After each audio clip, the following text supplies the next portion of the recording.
According to who's a guru? What is a guru all about? I met one uncle in Delhi, and he had a 4th-stage cancer of his mouth, and he spoke about his satsang, sharing with me how Guruji had healed him. Guru Sahib always said refrain from ABC. So A, he meant accusing anybody. A for accusing anybody. I had a major issue with GERD. Okay. So I went for my endoscopy, and the doctor said, you need to go for a surgery. And I'd heard that Guruji heals people from their illnesses and blesses them health. I kind of decided I'd go in for a surgery. And the doctor said Friday would need an endoscopy. And when I got my report, there was nothing in my report. I'll just add this to it. It said that the guru finds you, don't fight the guru. Exactly.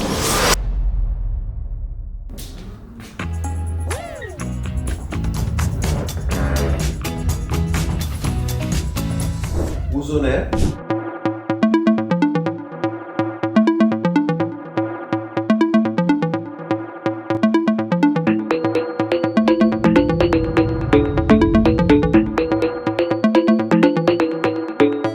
Namaskaram. Today we have on the show Reena Chandok ji, somebody whom I admire so much. She's been a beautiful, beautiful personality. She exudes energy all the time when I talk to her, meet her. So this is where we are. We've been lucky to have her on the show. Reena ji, thank you so much. How are you today? I'm good, thank you. And that's so kind of you to have me here in a complete space of surrender and blessed. Thank you so much for this wonderful space that you've created. So thank you again for liking what we are doing. Yeah. It's been an honor to have people like you who bring in so much of energy wherever they go. So what I know of you is basically you're a person with the internal energy which has touched people's lives. It has made people realize that something more than what you are exists. Just tell us a little bit about yourself, please. Kamlksh, firstly, let me tell you this, that each one of us are a reflection mirror of each another. So I completely reflect that you see in me. Okay. And traveling down on my journey where I began my inward journey, the quest to know more about myself began around 35 years back. And having my first guru, my mom, because when we are born, we look upon our mother as our guide, our teacher, our reflection, and we completely, I think they're the first, for everybody, the mother is the first person they look upon when they're born. True. So I bow down to my mom and humble thanks to her for giving me birth. I thank my dad and mom, wherever my dad is. And having moved forward, I really didn't know what it is to have a guru. But yes, I had my set of teachers whom I owe what I am today. My thanks to Dr. Gulrugbala, my thanks to Debu Ghosh, my thanks to Kajal Ghosh, Smriti Shivdasani, and many other teachers who have walked and helped me walk my journey. So having the quest to learn more and more what I am about, it was all about me. The journey began, and from my awareness that I'd gathered, everything is energy. True. I agree with that. Right. So now I knew that I'm made up of energy. And as we come into this world with our judgments, with our labels, with so much of chaos happening, drama, trauma around us, somewhere we start blocking our energy. Okay. So I didn't really know the concept of meditation. I just knew that there's some energy moving in my body. And as we have our energy centers, I would feel the presence of sometimes energy pulsating, sometimes vibrating. So for me, the whole concept around me as a person was energy. So that's how I began to know more about myself, and I landed up where I am today. So you mentioned so many of the gurus who have been there. So according to who's a guru? What is a guru all about? So for me, right now, I could be my own guru to begin with, because I'm a masterpiece of the divine energy that has created me. So while he created me, definitely he's put a part of himself into me that makes me come here on this planet. And I think everything around us that's teaching us is our guru, right from a small child Okay. to the expansiveness, the abundant universe that is giving us. And above all, there's a divine force that's ruling the entire Brahmand, I could say. Right. So, and again, if I have to kind of think that what is it? I think it's energy and vibration. So when our masters walked into the planet, they were a part of the conscious energies that formed into a body, that took a body, and they walked into this planet only to contribute more awareness, more consciousness, and spread the message of oneness, love, compassion, kindness. So I think anybody who's teaching us or who's reflecting that for me. So the gurus' names you mentioned, they were present with you when you started your... Yeah, so these were my teachers. Okay. So where I began my journey, and having walked every step where I was elevated by the divine force, somewhere today, having found a guru completely, I found myself. So I feel I've arrived. There's a sense of calmness, a sense of peace within me. Even if there's chaos on the outer, there's stillness within me, because I know that I cannot control certain things. Some things are destined to happen, and somewhere I know there's one string above my head that's holding me and won't let me fall down. That faith, that conviction, that strong sense of belonging to my guru. So when you said guru right now, it is the Guruji whom you are with right now. Would you like to tell us about Guruji? So with Guruji, yes, I bow down to my Guru, Guru Granth Sahib Ji, all my 10 gurus who have walked on this planet, and definitely Guruji from Chhatarpur, and we Can you tell us more about him? call Guruji. So for me, connecting to Guruji just came, I think I was ready for it, and when you're ready, The Guru comes. the Guru comes. Yeah. So I think it was I'll just add this to it. It said that the Guru finds you, you don't find the Guru. exactly. Right? Yeah. So when the Guru found me, and I think it was just pre-COVID, I would question Guru that all these years, what have I been doing? I mean, running from pillar to post, doing a lot of spiritual shoppings, What does that mean? running from one spiritual workshop to another spiritual workshop Okay. to find myself. Okay. And the day he found me, I think it was, I've arrived there. Okay. And since then, there's no looking back, because whatever I've kind of grown in these few years has changed me completely as what I was even maybe 6-7 years back. Okay. Can you share some stories and experiences about Guruji's lives and teaching that you had a profound experience in this from 2019 to now? So, from whatever I have experienced, one thing that really touched me was Guruji always very profoundly said, Ki Gurbani Shabad Sunya Karo.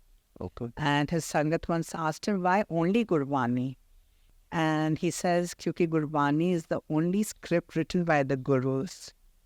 Mhm. And again, when I looked into that, every Shabad carries the energy of the Gurus. Every Okay. verses from Granth Sahib has a very divine energy. Okay. And that's something I could say it's a food for my soul. I'm feeding my soul. Guruji always spoke about compassion, kindness, and he says, whenever you come, leave your chappal and leave your ego outside. So again, learning from there, I think I've tamed my ego to a lot more, getting humbled. A long way to go yet. As humans, we do tend to react, we do tend to get upset, we do tend to get hurt. We have our emotions.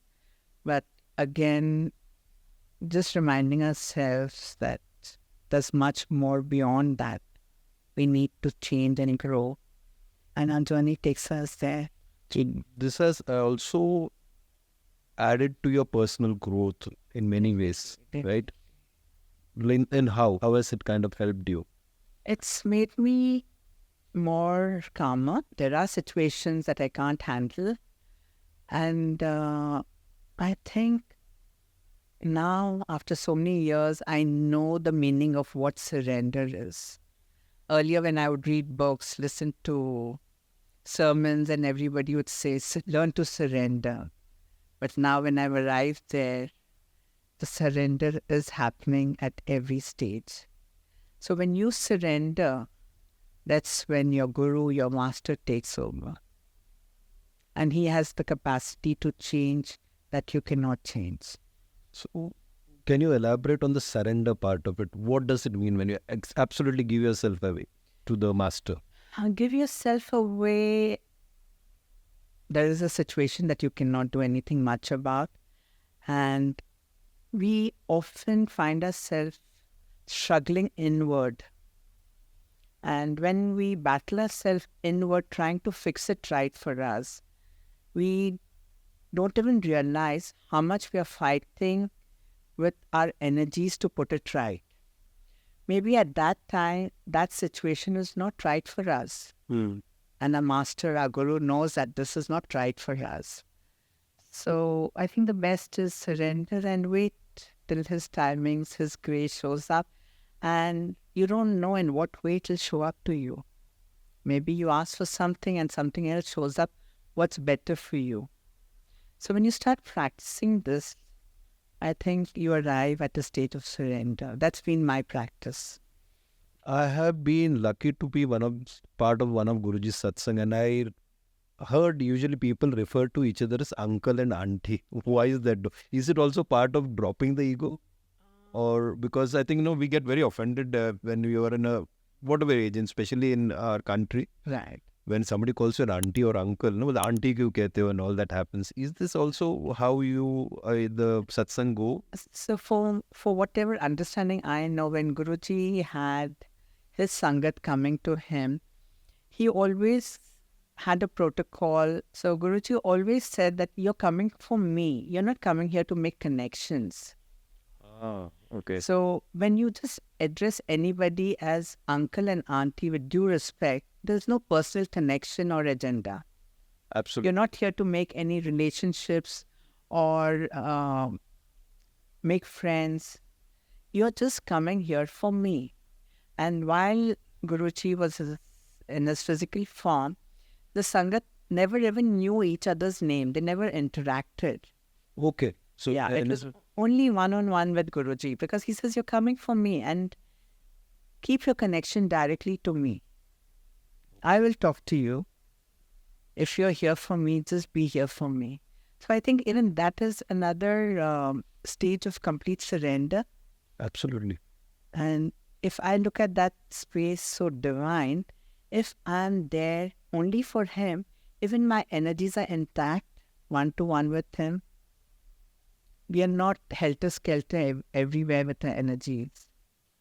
So I think that was something very divine, because whatever Guruji spoke and the way he handled his Sangat was very subtle. There were no ifs and buts, no questions. But each one has his take or her take. And then I realized when I go for a satsang, I keep my focus on only Guruji. So I'm completely within myself, soaked in that energy. It's a divine space, a divine moment, a divine timing, just me and him. That's so nice. And what I see is basically whenever there is a guru's presence, when he was alive. So I think it is, you don't need to talk at that time. He doesn't need to give a teaching. If you are in his presence, the teachings automatically happen. Do you feel so? I completely believe in silence, and I was with Meher Baba, so I practiced a lot of silence. I would go into retreats for 10 days of silence. Where is Meher Baba's? Meher Baba's Samadhi right now is at Ahmednagar. Ahmednagar. Yeah, so they have a retreat center there as well, and I'd just go there for 2-3 days, take a retreat off, remain in silence, 10 days silence. And in my silence, my telepathy got more stronger. Okay. So when it was my timing to be with Guruji, it was an instant connection of telepathy, because Guruji always said, "Main tuhade naal telepathy naal gal karanga." So it became more easy for me Okay. to receive answers. And silence is not only lip-tight silence. Silence is a silence within you, where you are in that void and there's nothing. Okay. It's a space that you create for yourself. I'm talking about me. Over my experiences, I've realized that being in silence, I create a holy space for myself where my Guru comes and resides within me. And then our conversations begin. And then I just have to listen and follow. So again, coming to surrender, completely surrender. You have certain psychic abilities which you were blessed with, I suppose. And then how is it like? Can you give me some incidents of what has happened? We feel has touched life, your life, and others also. I can say probably I carry these gifts from many lifetimes as a psychic, as a clairvoyant, as a clairaudience. Again, coming back, silence has helped me fine-tune these abilities. So when miracles happen, I call them my blessings. And I receive them. Probably when you are in that energy, you align yourself becoming an alchemist with the divine to help him change what's not working for you also. And then we say, oh, wow, it was a miracle. But it's his grace, his timing. And my biggest blessings are my 2 beautiful grandchildren, Ivan and Arzoe. And it's Guruji's blessings on both of them, because they've had their journey and it's been a miracle to have them on this planet. It was through a miracle. And if I have to share, it's a lengthy talk about it. We can talk again later. Guruji has blessed me with a lot of blessings. And if I just share about my health, I had a major issue with GERD. Okay. So I went for my endoscopy, and the doctor said, you need to go for a surgery. Okay. And that was a time when I connected to Guruji, and I'd heard that Guruji heals people from their illnesses and blesses them health. So I started going to the Goregaon ashram, where we have Guruji's ashram, which is opened on Monday, Thursday, Friday, Saturday, and Sunday, where langar is being served. There's Shabad Gurbani, there's Chai Prashad, and I would regularly take his Chai Prashad as a medicine. And there was some faith in me that said, okay, this will work. I still remember going to Sefi on Friday for my endoscopy, where Monday morning I had kind of decided I'd go in for a surgery. And the doctor said Friday would need an endoscopy. And when I got my report, there was nothing in my report. So, Jai Guruji, Shukrana Guruji. So that was one of his way of healing me internally. And yes, the journey So continues. this is your personal experience, Richard, but there'll be other numerous people who are in his presence. I mean, it's said like once a guru leaves the physical form, the energies gets more vibrant and more widespread also. So do you know of anybody who has certainly changed the life, anything which you would like to add a little more in somebody else's life, which has been a miracle being with Guruji? I met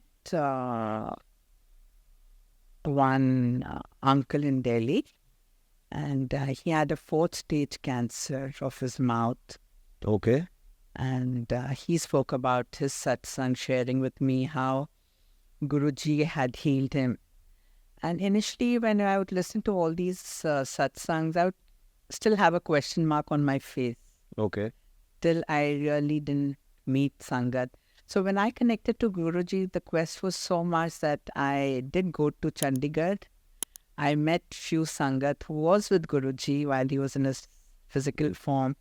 And I interacted with them, wanting to know what was Guruji about, what the energy was about.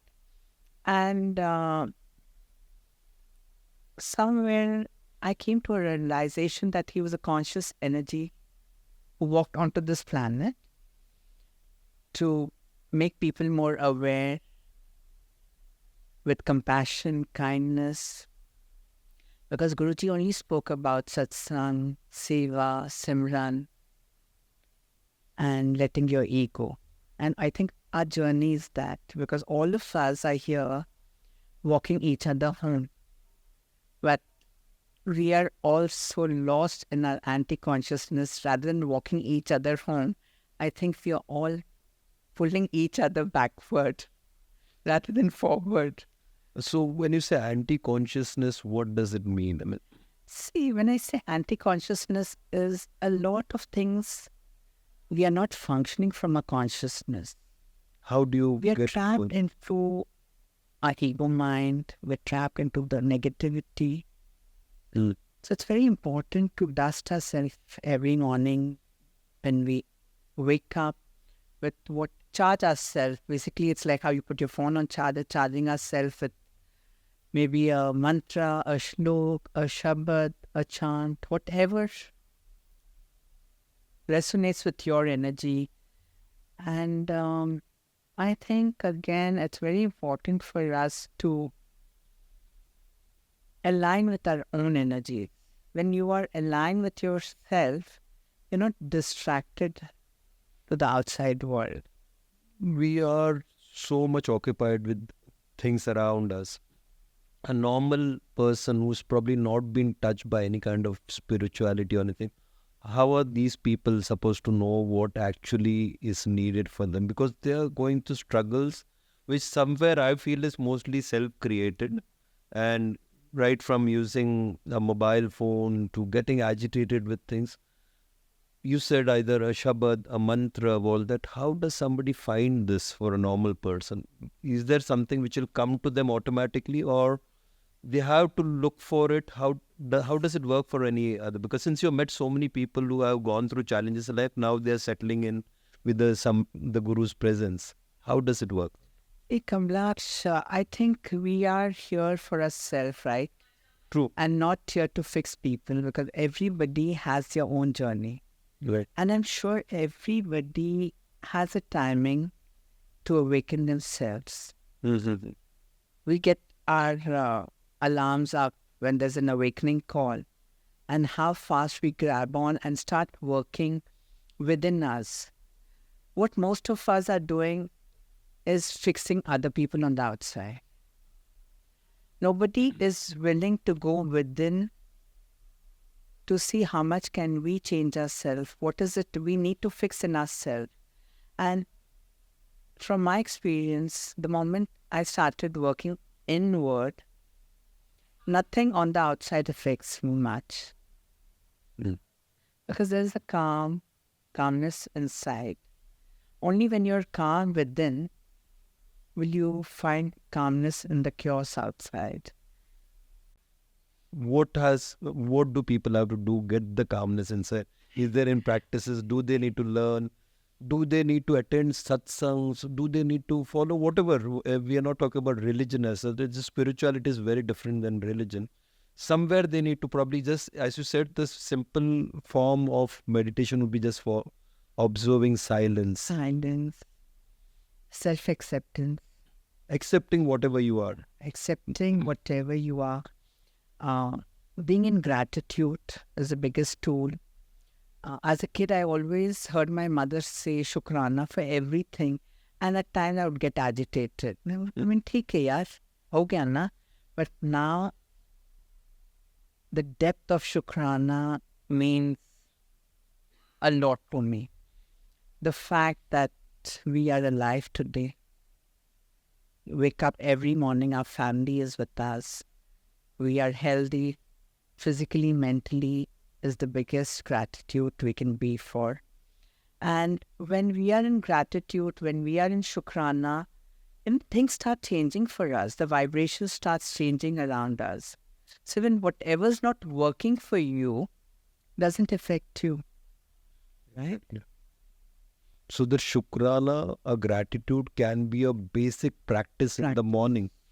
Yeah. Probably in the morning, you Moment to thank you moment. for being alive. Being alive, thank you for the breath.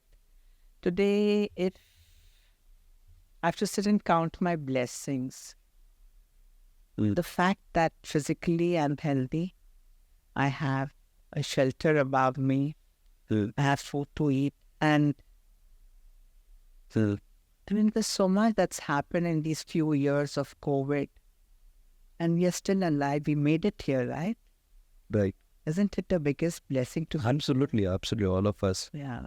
So how do you integrate your practices, what you know in your everyday life? Do you have a schedule for the day? Like how do you have Not some? really, but yes, I do wake up with Shukrana, and I begin my day with my Shabbats, with my Gurbani, and I try to bring in some Seva, what I can do to contribute to people. I reach out to, I have a set my own groups where I do Seva, because again for me, Seva and part is Gupt. When I say Seva? Gupt, it is something that it's very personal to me. Okay. So, So because when I talk about it somewhere, then again you're letting your ego kind of take over it. no, we are here. See, I would firstly again say Shukrana for your presence here. Thank you. And see, I think probably people like you, when you speak, now there's somebody else also within you who is speaking, because this is going to touch many lives from here on. For the people who are listening to us, what do you think they need to have to probably build their intuition, or what kind of advice would you like to give? There's probably one line advice which you feel that will add a little more to their life. See, what we lack is complete trust. Yeah. If he's sent us on this planet, we are here, and he has the control remote control, somewhere we need to trust him that he's taking care of everything. And whatever is given to us is again a karmic account. Right. Without that, we wouldn't have experienced the good, bad, beautiful, ugly, whatever. And we are only getting what we have sown. Right. This lifetime, some past lifetime, and we are here temporary to just complete a karmic contract. Mhm. So what if we did this whole process with complete faith, Mm. complete surrender? How much ease that brings in our life? Mm. There's struggle. There's no inward war. Only when there's an inward war, the energy reflects out and we are fighting outside. Right. Right. If you're calm inside, anything on the outside would bother you. So you mean to say with being calm in somewhere you have to let go and surrender and say ki somebody above is in charge of me. Let me do the right things. See, there's again nothing right or wrong. There's Right. something that's right for you may be wrong. Wrong for somebody else. But at least do something that when you are answerable to your own consciousness, Mm. you do not falter there. Right. It's my point of view. So any particular teaching or shabad of Guruji which resonates within you all the time?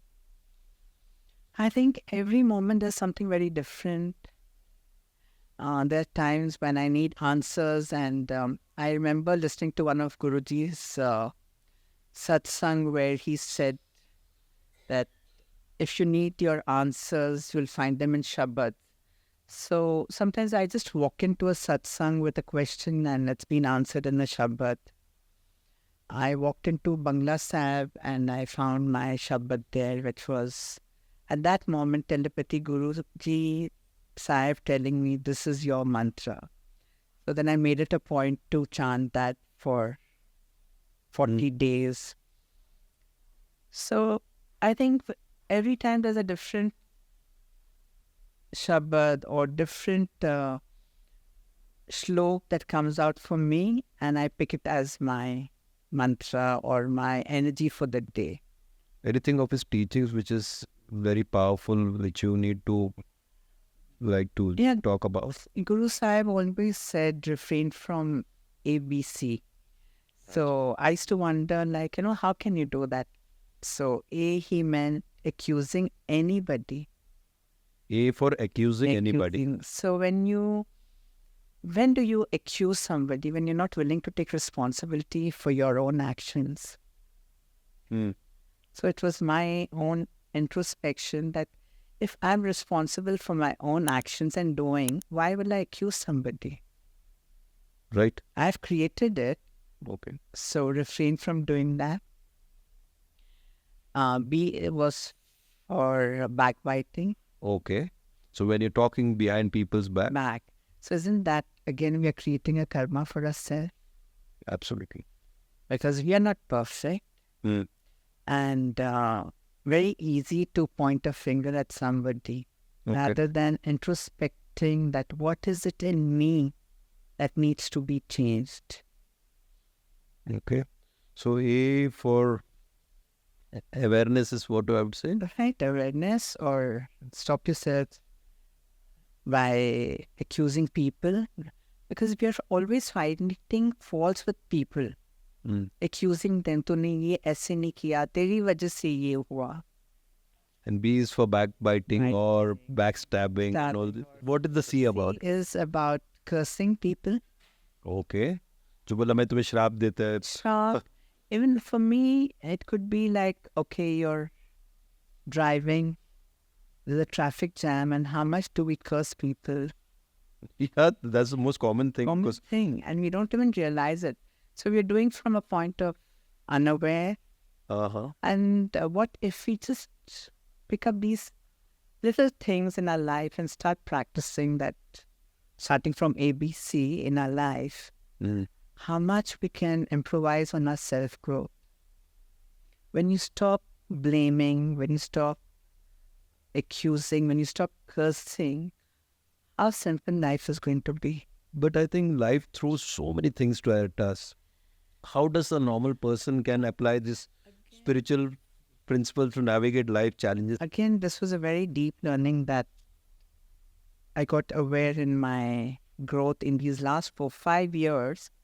Whatever life has given me, either I have sowed the seeds somewhere, Right.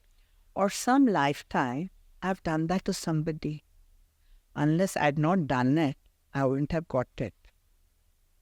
But we don't realize this, no? Because you're in such a present moment, all But bogged if down. you start practicing that, okay, the situation has come to me, and if somebody is behaving the way they are behaving to me, somewhere I have done the same thing to them, right? Only when you have perpetrated somebody in some lifetime, they will perpetrate you. So what if you begin from self-forgiveness, asking forgiveness from your own soul? Okay, I'm sorry. And start forgiving the other person. The energy between the two souls suddenly shifts. Okay. And this is compassion. Like, I read somewhere, we are little gods walking on this planet. And many practices also teach us that I bow down to the Guru in you. You have to say that. No, I'm just telling you. I mean, Telling- we have learned, right? Right. That we see God in each one of us. And if we saw God in each one of us, would we behave the way we behaved? True. So people have to incorporate something in their life, like some spiritual practice or some kind of thing to make sure that these It's only self-growth. It's only about yourself. The day you shift, the environment around you shifts. around you shifts. Yeah. So the way you are, it will resonate around in your surrounding, the people, how they come to you. So this comes to the most common thing about, commonly heard thing about forgiveness. So when you sum it up, it's almost like about forgiveness, which is always there. Completely. It is, I think, one of the most important, I wouldn't say, important practice to forgive. Start by forgiving yourself. Only when you can forgive yourself, you have the capacity to forgive others. It's like only when you love yourself, you can love others, right? It's very easy to go out in the world and say, I forgive you, I forgive you. But when you sit deep down, introspecting with yourself, how much are you blaming yourself? How much are you cursing yourself? How much are you abusing yourself? You think that you're abusing others, but in fact, you are abusing yourself. And it's the most intoxicating thing. Finally, what is the one thing would like to share with the audience who are listening and the power of spirituality and inner growth which is needed? You gave the ABCs, probably I don't know about the XYZ that would you like to close on. When you start working with the ABC with a profound faith that if you are on this planet and you are here only to change yourself. That is something everybody has to learn and probably put that deep inside. You have to improve. I have friends telling me, please guide us, please teach us. And then they are doing the same mistakes again and Every again. day. And then I realize I'm not a quick fix or a Fevicol to fix people. Right? If I have chosen my path, each one of us are here on your purpose. It's very important to fine-tune to that station within inside you. We are tuning ourselves to the outer stations, listening to different musics, Yes. wanting to listen to different things that is happening on the outside. But it's time now, the frequency on this planet right now is to just get within. That's been my only practice, and I would, from my learning, say that it's time to dive within. And when you dive within, the whole universe is within you. You're the Brahmand. Right. So if you are the Brahmand, and if there's so much chaos inside, obviously that's going to reflect on the outside. Yes. Along with that meditation, deep breathing, calmness, grounding. So as much as our soul needs some practices, our body also needs practices, physical movements, rhythmic breathing, conscious breathing. So when we start practicing all of this, taking baby steps, and I'm sure it's taken us lifetimes to reach where we are today. And I still say this is just the beginning for me. I have lots more to go. Because we haven't even... That's a very humble way of putting it. I mean, though I know you in a certain way, but so that means all of us need to keep improving ourselves within, healing ourselves within, and making sure that you touch other people's lives with, it will happen automatically. It will happen automatically once you settle yourself within. And when you feel that you have enough, I think that greed is always there, but when you arrive and start asking yourself, what can I contribute to the planet? Because there's so many out there that need our knowledge, our wisdom, our physical health, financial health, medical health, whatever way you could touch their lives. Reach out to people. Be kind, be humble. I always tell people around me the best gift, if you want to give somebody, is your kindness. It's inexpensive, right? It's free. But how much kind are we to each other? We are ready to kill people on the tables.